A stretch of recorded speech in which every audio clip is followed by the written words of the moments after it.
All right, it is 7:30. Call the meeting to order. Mr.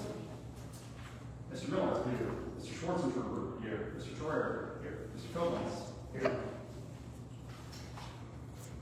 As always, we operate under the consent agenda. Items under the consent agenda are considered routine and will be enacted under one motion. This morning, we have a guest that has signed up to speak, and so, Mr. Anderson, we're going to ask him to come up to the podium and state your name as well as address. Yes.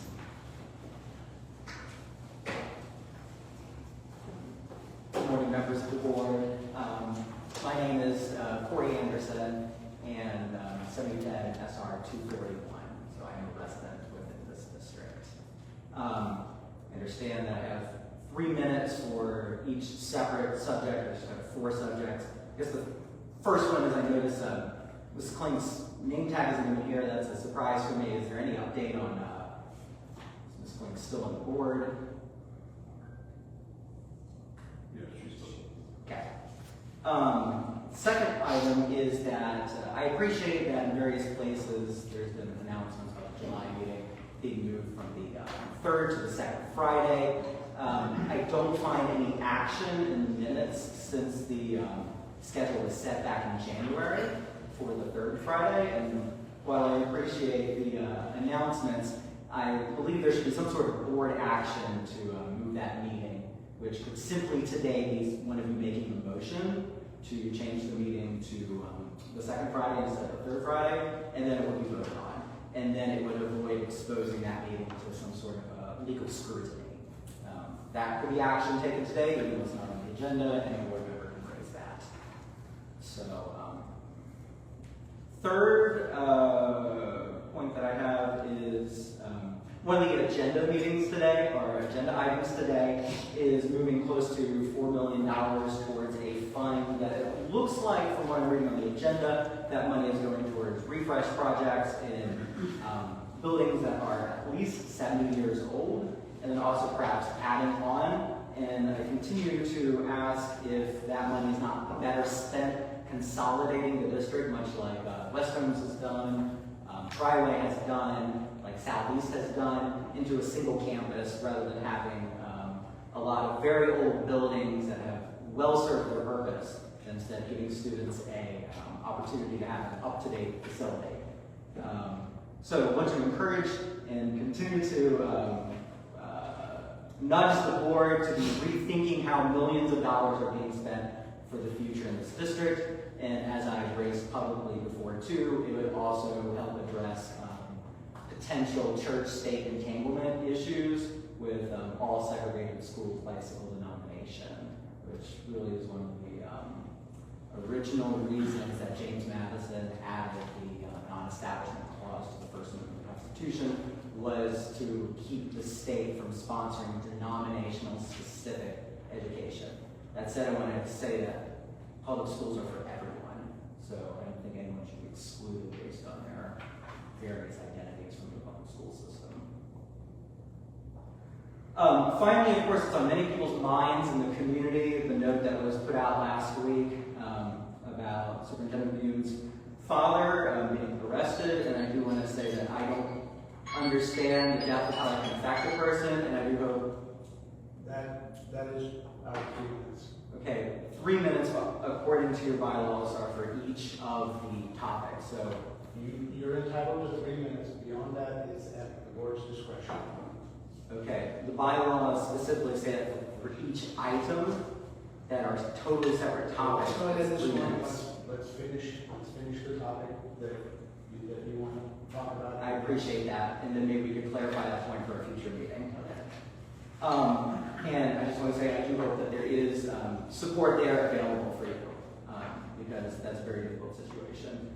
It does bring some questions to the district as well, what this might mean for the leadership within the district.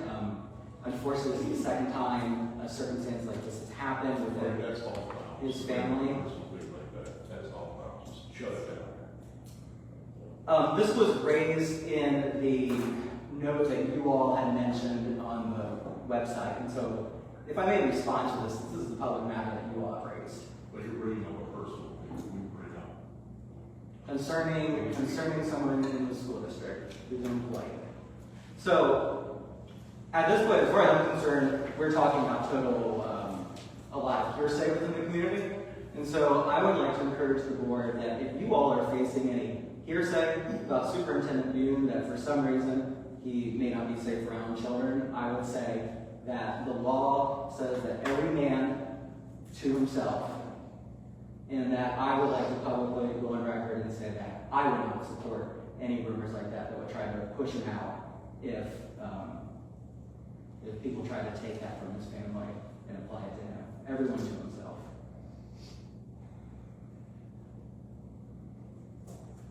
Okay, thank you.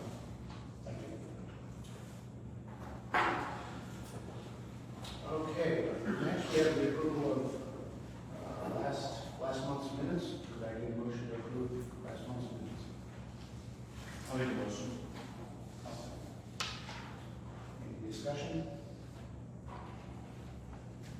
Can I get a vote? Mr. Miller? Yes. Mr. Schwarzenberger? Yes. Mr. Troyer? Mr. Koblenz? Yes. And now for the approval of today's June 12th agenda. I'll make a motion. I'll second. Any discussion? Vote please. Mr. Miller? Yes. Mr. Schwarzenberger? Yes. Mr. Troyer? Mr. Koblenz? Yes. All right, well, welcome everybody to our June meeting. Boy, it doesn't feel like school ended that long ago, but a lot has happened around the district here just in the last couple of weeks. The day after students finish up, one of our routines at the end of the year is to celebrate our staff and together. And I want to specifically this morning recognize our Teacher of the Year, Johnny Biffle, who's a math teacher at Highland. And then our classified staff of the year secretary at Chestnut Ridge, Darlington Yoder, and I want to make special mention of both of them. They are both more than deserving and excellent representatives of the type of staff members that we have here at Holmes. So congratulations to them. This morning we have two different reports, and then building and supervisor reports will finish up for us. Danny is going to do our 5-year forecast update. And then Nick Brown is here to do a technology update. And in the middle of all of that, again, just a thank you to our custodial staff and teachers at Berlin, Chestnut Ridge, and Highland for all their work getting ready for the classroom refresh so that work can start June 1. All that demo work, today's the 12th, we'll finish up today already. Grid work and some painting and lights already starting to be installed. So lots of activity there. And continue to update you as that goes on. So, Mr. Ryan?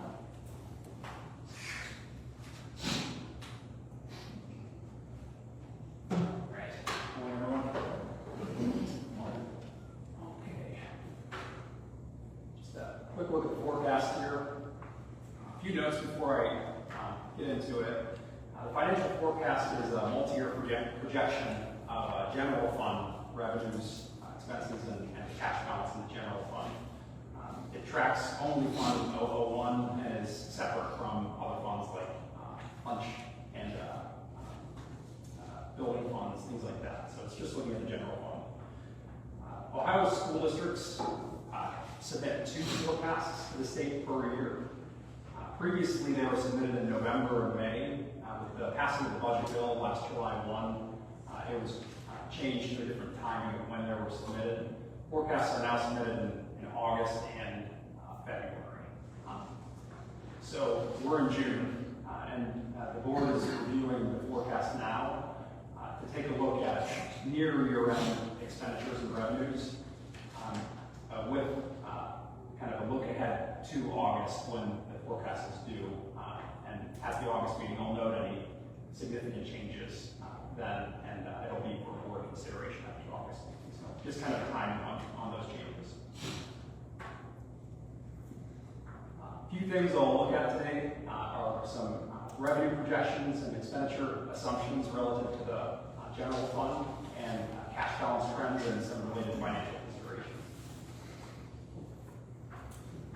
As we've looked at before, most of the revenue in the general fund here in FY26 comes from local taxes. About 66% of the revenue the district receives is from local funding.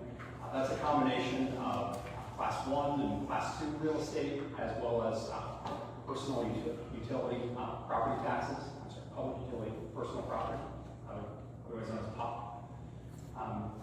The district does not have an income tax levy as some school districts do in Ohio. Second piece of that is from state funding, about 27%. The district is on what's called the guarantee. It receives a guaranteed level of funding from the state. And that's through the Fair School Funding Plan. And beyond that, there are some restricted state funding for some restricted revenue that comes from the state. This share right here is a state share of local taxes. It's money that goes to the state and then comes back through a reimbursement process. So that's 27% there. And then the smallest wedge is about $2 million. It comes in the form of different tuitions and also interest income. So you can see where revenue for FY26 is projected to end here as we finalize June. I'll look at expenses in FY26. Similarly to revenue, 66% of expenses come from personnel. So these are our hardworking teachers, support staff. 66% come from salaries and benefits. About 12% come from purchase services. These are also staff members that support the school district, but maybe purchased through like the Tri-County ESC, for example. That represents about 12% of expenses. And then about 23% comes from a combination of instructional supplies, equipment. The district does not have any debt, and other operating expenses. In addition, transfers out. So when the school district sets aside funds for severance payments to offset a deficit balance in food service fund, because the district offers free breakfast, for example, and also funding a capital projects fund with the good work we're doing to support our school buildings and infrastructure. So that's a look at expenses here in FY26. So how that all translates is the district is projected to end the year with about $29 million in revenue, and expected to spend about $26 million in revenue. So anytime revenues exceed expenditures, the cash balance in the general fund will increase. So the year began at about $7.6 million as a cash balance in the general fund, and we're projected to end about $10.6 million. Kind of zooming out and looking at a multi-year view now. Here's FY26, which we just looked at. You can see the blue bar here is revenue, and you can see expenditures in the orangish color there. You can see that the blue bar is larger than the orange bar there, so that's the reason for the cash balance increase. And you can see how that trend line continues through 2030 in the projection here. So there's a narrowing of projected revenues versus projected expenditures, but all this translates to a healthy outlook for the general fund. This is a look at that gap there between revenues and expenditures, just seen another way. Are revenues sufficient to meet the expenditures? That's the question that this graph looks at. What's the underlying trend, and is the trend noticeable in the historical actual period, and is it tracking forward into the projected year? So if you look at line 6.010 on the financial forecast, this is that line. So there's a positive difference between revenues and expenditures, and that's projected through FY30. The state tracks this for all school districts across its 88 counties, and assigns fiscal warnings or cautions or green areas, which means that the district's operating a healthy general fund. You can see the East Holmes cash balance and revenues relative to expenditures are safely in the green. So that's how ODU perceives the school district's cash balance in the general fund. Look at cash balance projected through 2030. You can see here in 26, as we looked at, about 10.6 million at the end of the year, projected to be about 13.5 by 2030, based on current assumptions. How that looks in terms of number of days or months that the district has as cash balance relative to expenditures. The district has about 40.8% cash balance relative to expenditures. So this 25.9 amount here is the expenditures, and then this cash balance here shows you how much of the expenditures is it as a cash balance. So it translates to about five and a half months of a cash balance relative to expenditures. Again, seeing how the trend line is there, that's line 15.01 on the forecast. Another way to see it in terms of days, 149 days here in FY26, cash balance as percent of expenditures, and trending towards 165 by FY30. This was days cash on hand at the prior forecast, which was February. And this is bringing in the current forecast. So you can see there wasn't a huge change from February, and actually some nominal improvement as we look ahead to 2030. So overall, the district has a healthy financial perspective here in the general fund, and looking into August, we'll officially approve the forecast at that meeting. Any questions for today?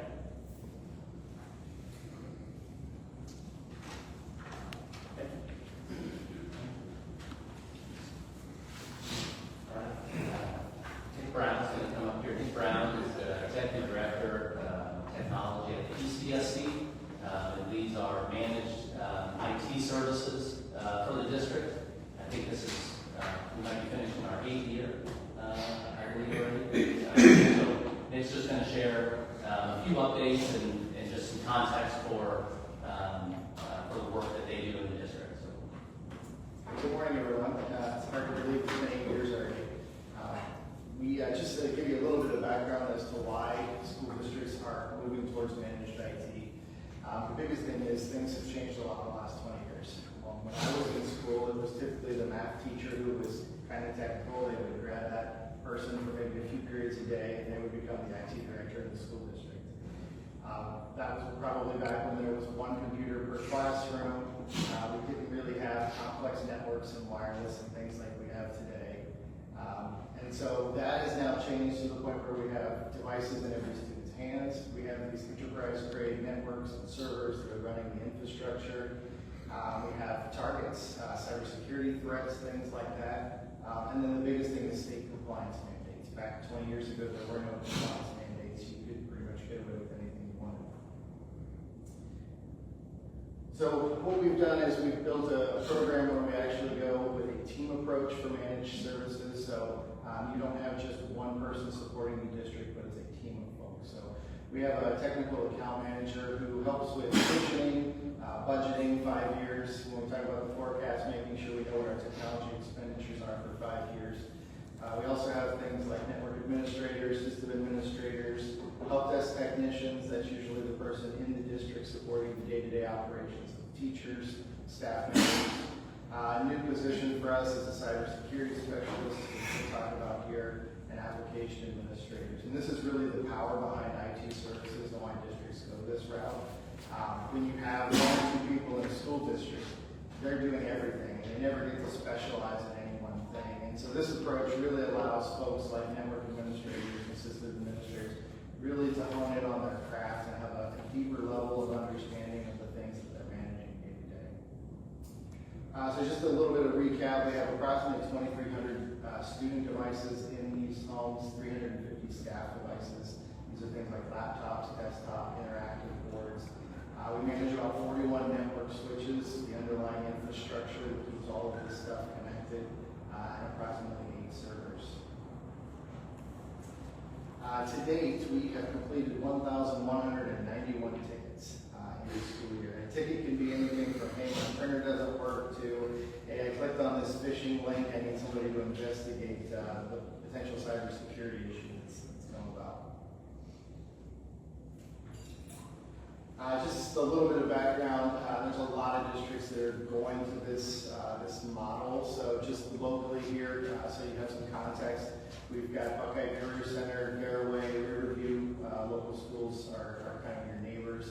We cover 7 counties. We go all the way down to below Zanesville, and then we also provide support for government and nonprofit organizations. So we have a pretty large demographic of folks that we provide IT support for. Probably the biggest thing and the biggest challenge that we have is 2 years ago the state enacted data privacy compliance requirements, and then this past year, pretty hefty cybersecurity compliance requirement. So that's kind of what I want to talk about here for a few minutes. The student data privacy is a great thing, right? We all are very concerned about the data that we maintain for our students. The issue is there was never really any compliance requirements prior to this. So this has added some complexity to some of the things we do.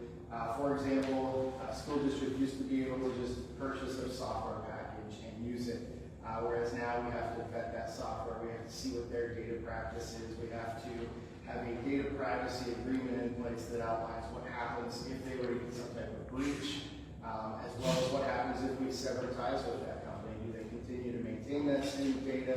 Do they destroy that student data? What does that look like?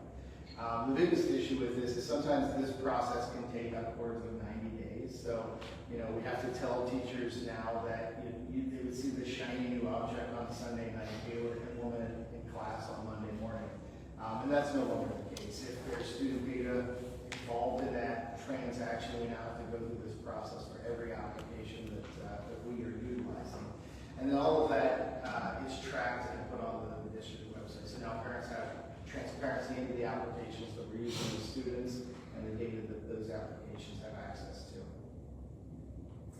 And then probably the biggest compliance change for us is the new cybersecurity program. So House Bill 96 went into effect last July. The effective date for this new requirement is this July 1. And it requires several things. There's 5 key areas that the state of Ohio is now requiring districts to comply with. Districts must formally adopt a cybersecurity program.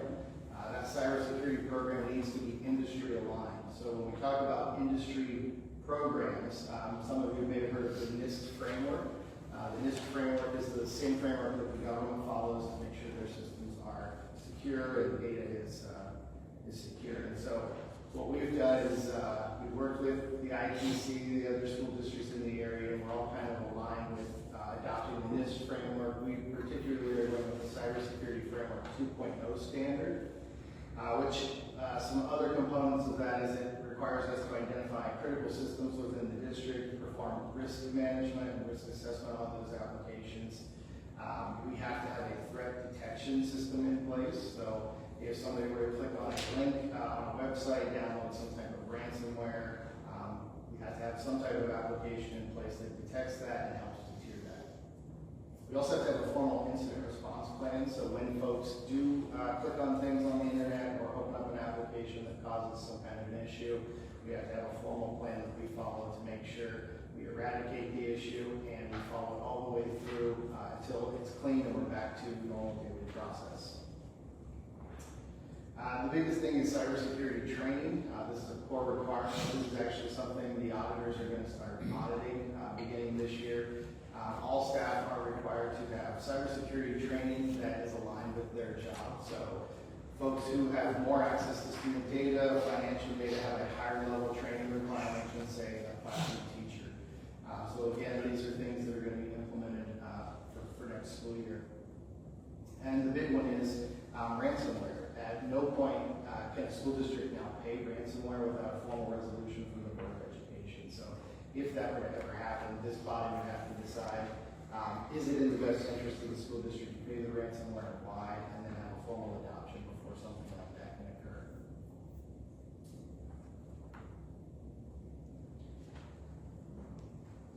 I will say East Holmes has been progressive. We have actually started to implement key components of the cybersecurity program even before the state has required this.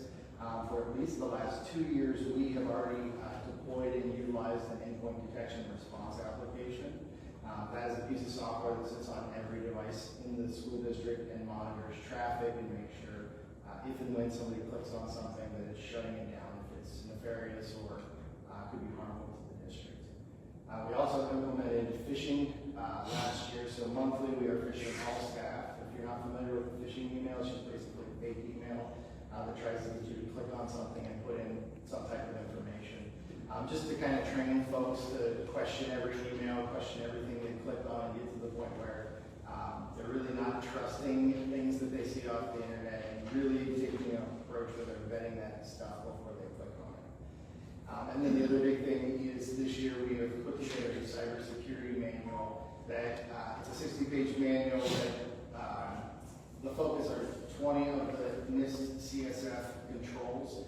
And it's things like how we handle data destruction, how we handle recycling equipment, password strength, all those requirements that are going to kind of help tighten up security a little bit and protect the district overall. And then the other big thing is we are going to be rolling out a new email security package for next year. It will allow us to, if somebody were to click a phishing email and it launch across the district, we have the ability to go in and pull it back out of its email. The other big thing is data loss prevention. So if, by mistake, somebody would put something like an ACH bank account number in an email or a social security number in an email or anything personally identifiable and try to send that off, this software is going to pick that up and stop it before that happens. So making a lot of great progress towards keeping the networks and the data for our students safer. Any questions? Are you aware of any examples of public school ransomwares in the past? We have not personally, any of the districts we serve have had anything, but there are several districts to the north, south, east, and west of us that have definitely paid out on ransomware. Yeah. Can you explain that a little more? As to what that. What's that look like? Yeah, so ransomware is typically an application that somebody inadvertently installs on their computer, and it encrypts all the data on the computer, which means you can't read it. It'll hit servers, it'll hit pretty much everything on the network. And then the only way to unencrypt that data so that you can get it back is usually to pay the attacker. They usually require millions of dollars. The big thing now is if you don't pay, they release it to the public on the internet. So we're talking about things like student data, that's a huge concern.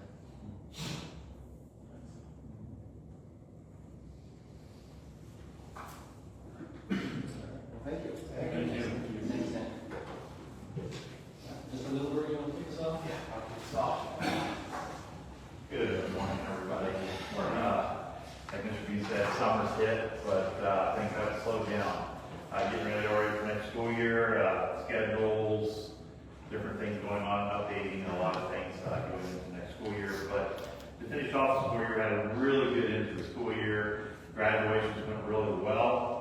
A big thanks to Andy Raber, our speaker. He did a super job. It's kind of interesting for me as I had like Andy Raber speaking. I had him as a 6th grade student when I taught Berlin. So it's just nice to see a student that I had in class coming back and doing such wonderful things.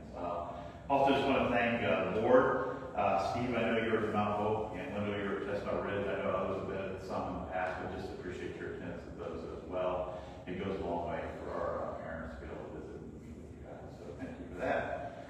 Also, the end of your picnics also were wonderful. The weather held off. We had a lot of rain in the spring, but right between all that rain, we were able to get the picnics in. And if we can't get that parent and student softball game in, that's a big deal. But I remember Mount Hope this year in the morning, I got there early, was rushing off the bases, getting the puddles out, dried up, and it's just a good celebration for a good school year and our graduates and so forth. It goes a long way in our bookings for those picnics. So whenever we can avoid the weather and have those go off without it, it really goes a long way for us. And then finally, just to finish off here quickly, Chestnut Ridge, of course, we're having the renovation project taking place there this year, and just want to thank our teachers, our custodians, And then we had a group of Highland students come over as well to help clear out our classrooms. They did an awesome job. They didn't waste time, they got all the furniture out. We kind of learned a little bit from our first year now up in Winesburg, and things went a lot smoother this year. And like Mr. Bean said, I think things are running quickly and they are on schedule this year. So just want to thank all the work that they put in, because teachers in are very routine, and just in the year when these things happen, it's not routine. But they got it done, and we're ready to come back here to get rolling. So, Thank you.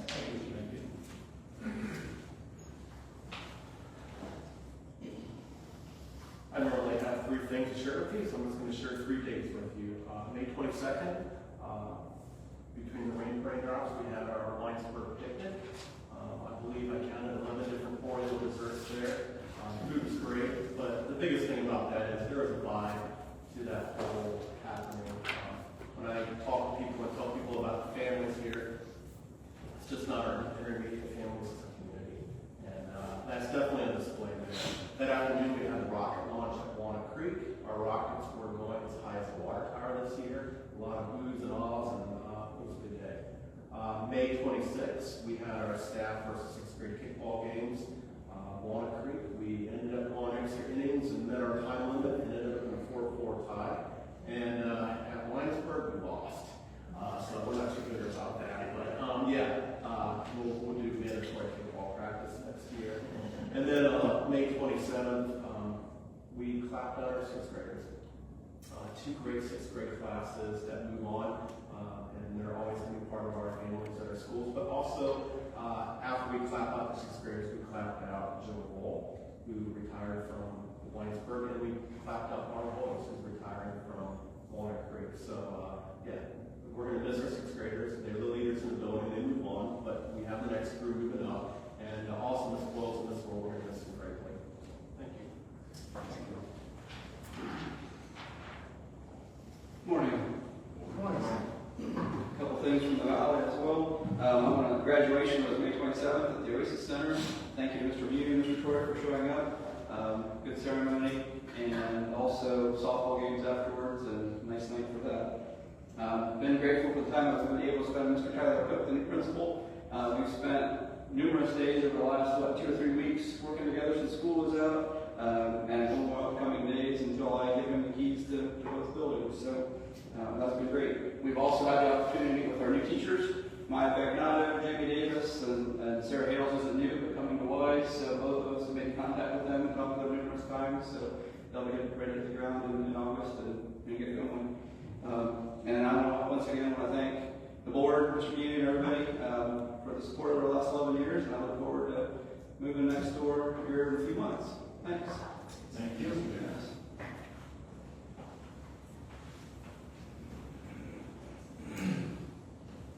All right, good morning, everybody. A couple things from the middle of high school. First off, graduation went extremely well last month, and thank you to Brian and Julia for coming out and handing out diplomas. Again, like JT said, that goes a long way with the community, being able to talk to them and see them. The school year is not quite over yet. I always say that until baseball season finishes up, and here later on this morning we're playing in the state championship again, so congratulations to them. But I think more importantly than that, it never fails. Every single tournament we've been to get compliments from the OHSA and the people there about our coaches and our players and the way that they handle themselves, the way that they come in and out of the buildings, the stuff behind the scenes, polite, do the right thing. So want to shout out to them for representing us in a very, very positive way. So couldn't be prouder of them. And then finally, thank you to Casey. I want to publicly say that. It's been a pleasure working for him, and definitely been blessed to be able to be beside him for the last 4 years here at Hammond. So thank you.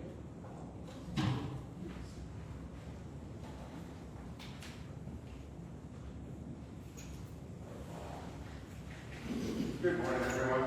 Good morning. As someone said, end of the year went really well for us. Like they said, the spring was wet, but the good Lord held off the rain, and we were able to get our kickball game in for the 3rd year in a row. We lost, but that's okay because to see the kids jump and celebrate when they beat a bunch of old people. So we may have to recruit some younger people to play. Celebration for sixth grade went really well. It just gives me a time and the teachers time to thank the sixth grade for their leadership throughout the years, and what a wonderful class this sixth grade was that we're sending to Highland. So we wish them well. Talent show went well as well. And then the moving of the boxes, I want to thank the Highland students, teachers, custodians. We worked hard that day moving boxes and tables and chairs and in order to get things ready for the construction. And then I want to thank the board, Mr. Buden, for that. I've talked to lots of parents, students, community members as I walk back and forth to the post office and look lonely because nobody's around. They'll talk to me and they're so excited about what they're going to get to see next year. So I want to thank you guys for that. I am excited as well. I have been inside the building. And then Sandra and I are out front in the music room. Things are working well. I want to thank Nick and his crew for making sure the technology works and we can keep going. But it's been a great school year and a great summer. Thanks. Thank you.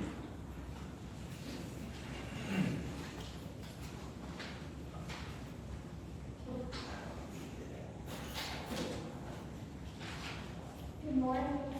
I'm going to continue the gratitude for good weather, for getting things squeezed in between. We had inclusive track and field day in May, and we did not have to use our backup plan of being inside at the center, so we are so grateful that it was outside.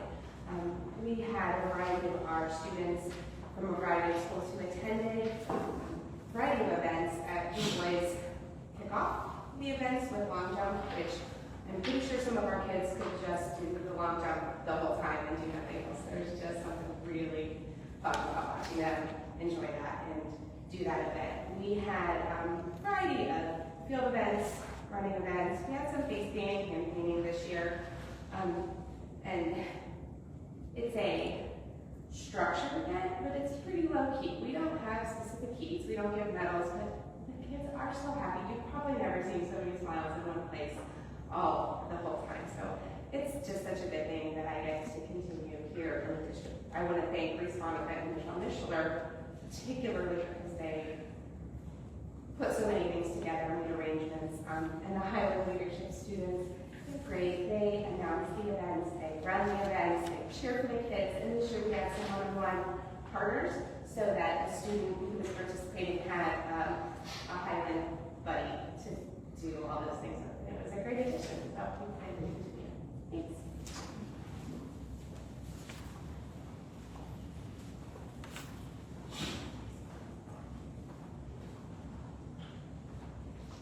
Good morning. Just a few updates from the office here. Curriculum distribution continues. So we've received the majority of our pilots. We do have science yet, which is due to show up sometime over the next 4 weeks. So everything should be pushed out to the buildings very timely.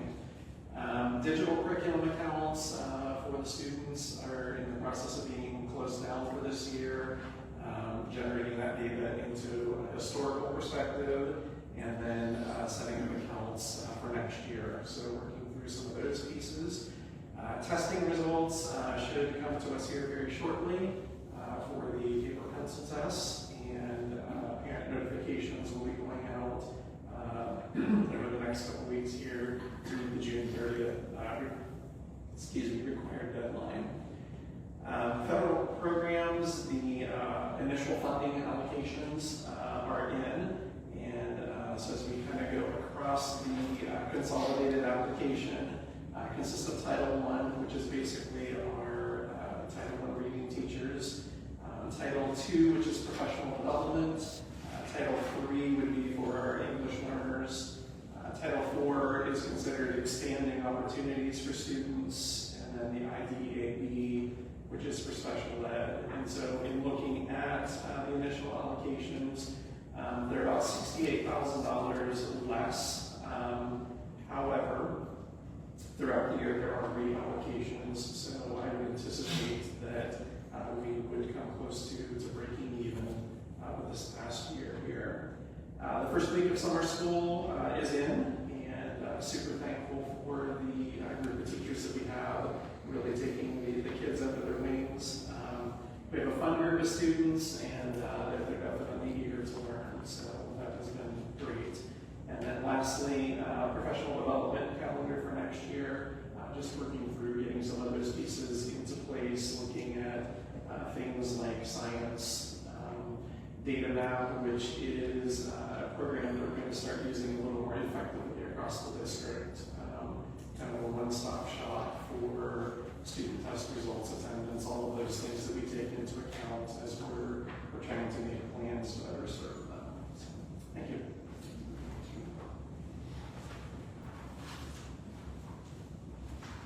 Good morning, everyone. Good morning. So 2 items just to give a quick update on. The first one is you'll find today one of the agenda items for approval are our updated or revised student handbooks, which sounds very exciting to all of you, I know. But a lot of work goes into that, and so I want to thank the building principals, the building secretaries, and you'll find some updated or revised code languages, as well as our newly adopted board-approved student code of conduct will be in each one of those as well. So thank you to the board for your work on that.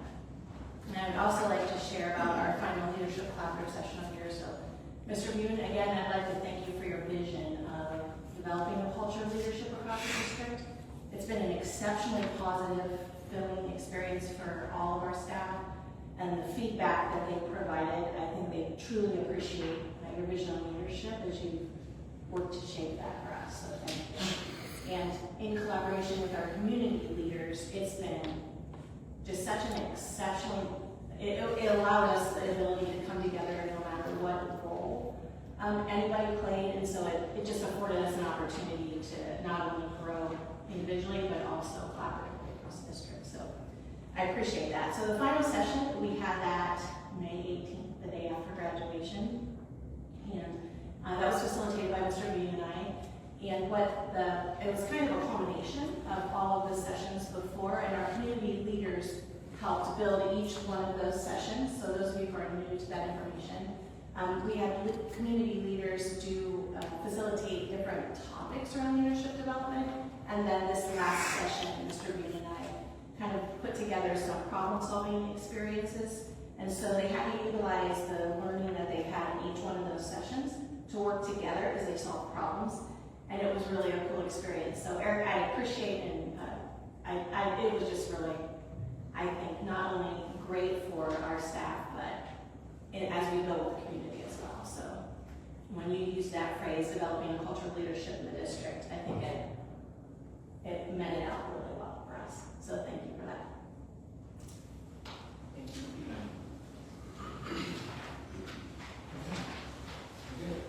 Mr. Ryan, can you switch us over to the agenda there? And then the treasurer report. We took a look at the forecast, but more in-depth analysis making its way down the table. Major takeaways, this report marks expenditure and revenue variances relative to the February forecast through period 11, which is May of the school's fiscal year. Revenues are trending within about 1% of forecast estimates, with local and state revenue in line with forecast predictions and interest revenue exceeding estimates. Expenditures are also within 1% of forecast estimates, with salary and benefits in line with those projections, and utilities, as mentioned last month, slightly above estimates. Overall, the district is trending in line with its forecast, which is good news for the school as we wind down the school year. A few other items in the treasurer's report. Items 1, 2, and 3 are routine matters. One being the monthly financials to be considered. The second is annual resolution to tie mileage reimbursement rate to the IRS minimum of 0.75. That's per the negotiated agreement. Item 3 is a recommendation to approve any advances or transfers for Treasurer's Office to close out the fiscal year. And if there are any needed, I'll put those on the July agenda. Item 4 is the district's annual resolution to implement its self-insurance fund with Old Care. That's effective July 1, 26, with the recommendation that the premiums be implemented as described in the agenda. Item 5 is also an annual resolution for commercial insurance. The district utilizes SORSA, or the Schools of Ohio Risk Sharing Authority, which is a pool of school districts in Ohio that pool resources to have an insurance program. Item 6 there is approving changes and estimated revenues, and item 7 is appropriations for the current school year, so that we end the year not exceeding appropriations, which is essentially the district's budget for all funds. And then item 8 is an appropriations measure for FY27, so looking ahead to the new school year, which starts July 1. Item 9, as mentioned in the forecast, is a transfer to food service fund, so that the district ends the year with positive cash balance in the food service fund. Item 10 is an annual resolution to fund the severance fund. The district paid about $245,000 in severance payments to retiring school district employees this year, which is an incredible benefit for many years of hard work. So that's item 10 there. Item 11 then is transfer to the district's capital projects fund, which the district has done since FY23. So this will be third or fourth year of funding the 070 fund for the good work that the district does addressing capital projects across the district. And item 12 is just recognizing the generosity of parents of Chestnut Ridge for a donation that came in at a picnic. That's the treasurer's report. All right, can I get a motion to approve items 1 through 3? Treasurer's report. I'll make that motion. I'll second that. Any discussion? Vote please. Mr. Miller? Yes. Mr. Schwarzenegger? Yes. Mr. Troyer? Yes. Mr. Koblenz? Yes. And a motion to approve item 4 on the treasurer's report. I'll make that motion. I'll second. Discussion? Vote please. Mr. Miller? Yes. Mr. Schwarzenegger? Yes. Mr. Troyer? Yes. Mr. Koblenz? Yes. Can I get a motion to approve item 5 on the treasurer's report?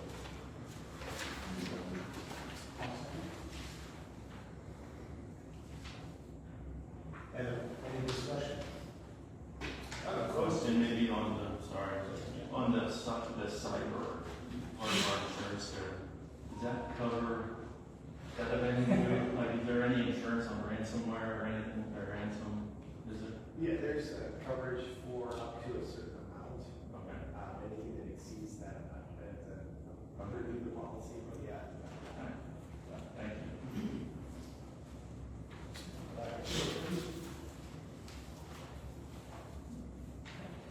Mr. Miller? Yes. Mr. Schwarzenegger? Yes. Mr. Troyer? Yes. Mr. Koblenz? Yes.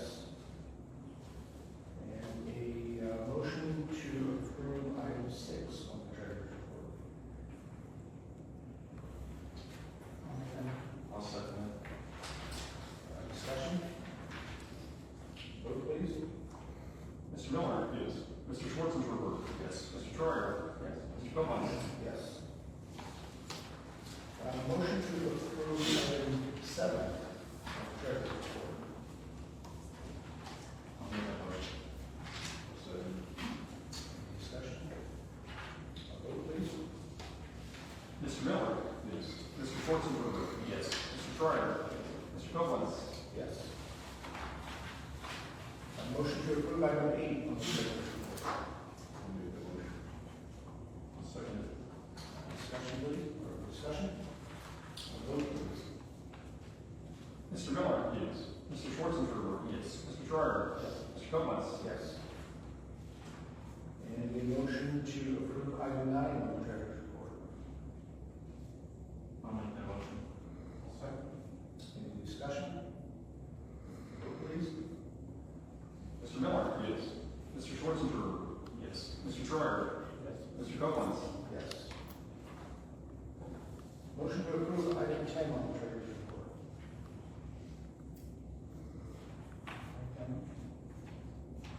Second.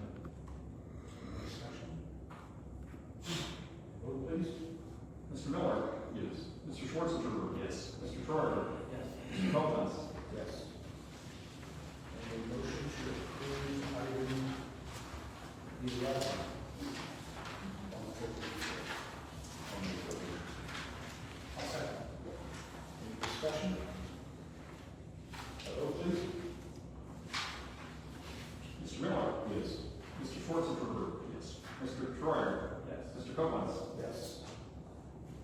Motion to approve item 12 on the treasurer's report. I'll second that. Any discussion? Vote please. Mr. Miller. Yes. Mr. Schwarzenberger. Yes. Mr. Troyer. Yes. Mr. Koblenz. Yes. All right, I'll take these new business items kind of one at a time here. So we'll start with the first one there is just our annual agreement with Wayndale for shared services for EMIS services. EMIS is our student data and how we report things to the state of Ohio. That each school district typically has, one or a shared service in the district, and this is an agreement that we've had well over 5 years now that we've been sharing this with Wayne. It works out very well. Can I get a motion to approve item 7, or item 1 under new business? I'll make a motion. I'll second. Any discussion? A vote please. Mr. Miller. Yes. Mr. Schwarzenberger. Yes. Mr. Troyer. Mr. Koblenz. Yes. Okay. And then our annual agreement with ECSC for next school year, and the big piece in there is what we heard earlier in the reports from Nick Brown there and our tech services. Can I get a motion to approve item 1? I'll second. Any discussion? A vote please. Mr. Miller. Yes. Mr. Schwarzenberger. Yes. Mr. Troyer. Mr. Koblenz. Yes. All right, next there's a contract with Innovative Solutions Group who supports our cafeterias with cleaning equipment and soap and all sorts of things. It supports safety there in our kitchens as well. Can I get a motion to approve item 1 under new business? I'll make a motion. Second. Any discussion? A vote please. Mr. Miller. Yes. Mr. Schwarzenberger. Yes. Mr. Troyer. Yes. Mr. Koblenz. Yes. And next there are just a few payment in lieu of there for a few students who attend Central Christian. Mr. Ryan, we do all of them in August, correct? Last July, and then a few additional students that came on that list during the year there to approve in addition to the list that was originally approved. All right. Can I get a motion to approve item 1 under new business? I'll make the motion. I'll second. Any discussion? Any discussion? Vote please. Mr. Miller. Yes. Mr. Schwarzenberger. Yes. Mr. Troyer. Yes. Mr. Koblenz. Yes. All right, next there is a contract with Navigate for furnishing and also the installation of emergency buttons for staff for next school year. We had 2 quotes come in there, one from Navigate, one from Centegix. Where next year all of our staff will be wearing a badge that has 2 buttons on it that will both improve emergency response time and also connects to their emergency software that will really improve in an emergency, really improve communication during any of those situations. Can I get a motion to approve item 1 under new business? Make that motion. Second. Any discussion? A vote please. Mr. Miller. Yes. Mr. Schwarzenberger. Yes. Mr. Troyer. Mr. Koblenz. Yes. All right, next there is just an agreement with Neola. As you're all familiar with Neola, it updates all of our board policy and that contract with it. Get a motion to approve item 1 under new business? I'll make that motion. Second. Any discussion? Vote please. Mr. Miller. Yes. Mr. Schwarzenberger. Yes. Mr. Troyer. Yes. Mr. Koblenz. Yes. Next there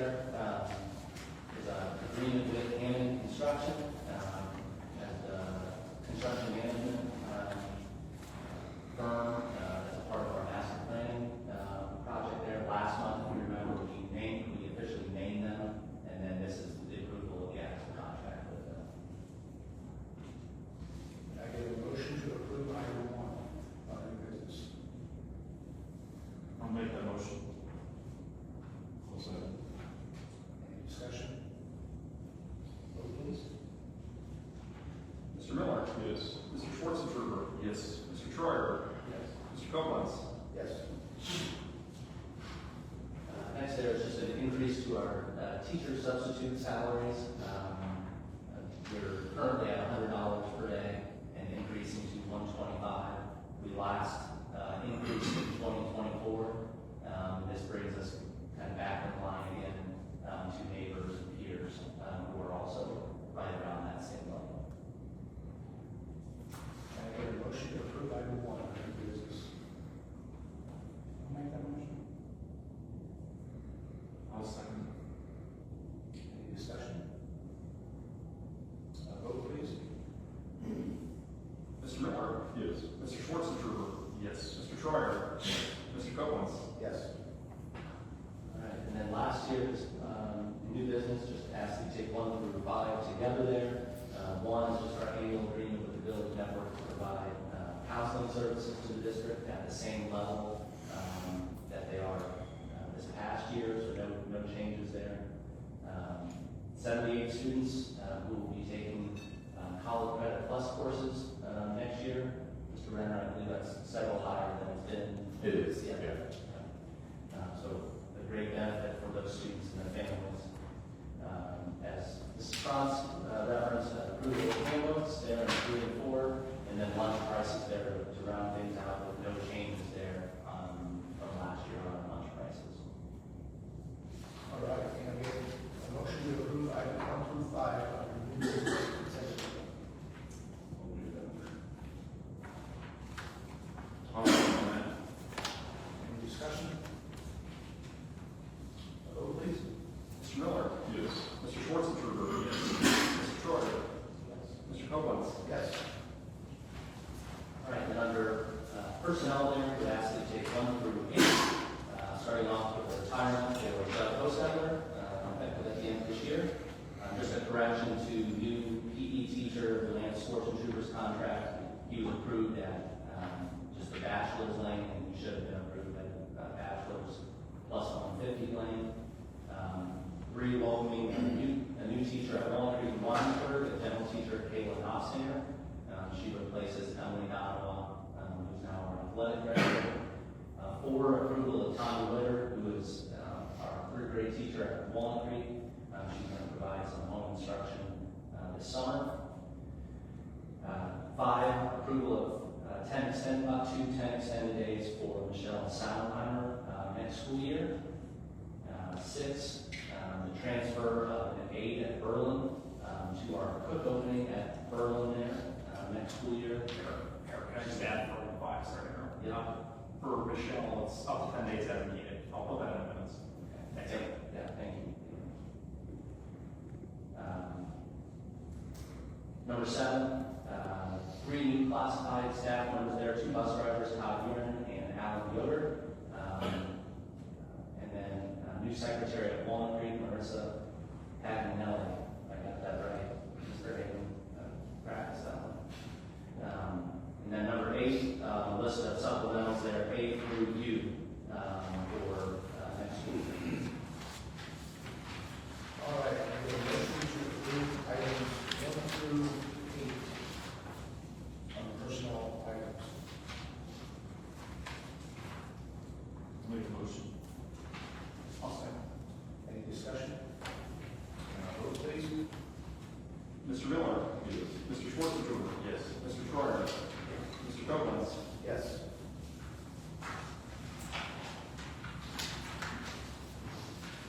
Superintendent recommends the Board of Education go into executive session for any of the following matters. To consider the purchase of property for public purposes or for the sale of property at competitive